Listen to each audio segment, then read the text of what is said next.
எல்லோருக்கும் வணக்கம். ஒரு சூப்பரான ஒரு மந்திரம் பற்றி இந்த பதிவில் பார்க்க போகிறோம்.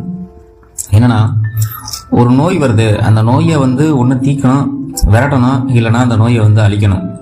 பெரும்பாலும் நம்ம நோய் நம்மக்கிட்ட வராமல் பார்த்தீங்கன்னா அந்த நோயை அழிக்கக்கூடிய ஆற்றல் நம்மகிட்ட தானாகவே இயற்கையாகவே உருவாக்கி வச்சுக்கணும்.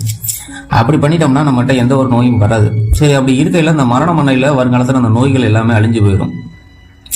அந்த நோய்களை நம்ம எப்படி மரணம் பண்ணக்கூடியது, அந்த நோய்களை எப்படி அழிக்கிறதுங்கிறத பற்றி இந்த பதிவில் தெளிவாக பார்க்க போகிறோம். முதல்ல பார்த்தீங்கன்னா, நம்மளோட மனிதர்களுக்கு பல விதமான நோய்கள் வருது, பல விதமாக கஷ்டப்படுறாங்க. ரொம்ப அழகாக இருப்பான், திடீர்னு நோய் வாய்ப்பட்டு அப்படியே கூறி அப்படியே உட்காந்துருவான். அவர்கள் பார்த்தீங்கன்னா அந்த மந்திரத்தை செபிச்சுட்டு வந்தாலே போதும், அவங்க உடம்புல இருக்கக்கூடிய எல்லா பிரச்சனைகளும் அப்படியே கொஞ்சம் கொஞ்சமாக தீர ஆரம்பிச்சிடும். உடலில் எந்த ஒரு வியாதிகளும் வராது. உடல் நோய் அப்படியே குறைய ஆரம்பிச்சிடும். எப்படி இந்த மந்திரத்தை நம்ம சித்தி பண்ணிக்கிறதுங்கிறது அந்த பகுதியில் தெளிவாக நான் உங்களுக்கு சொல்கிறேன்.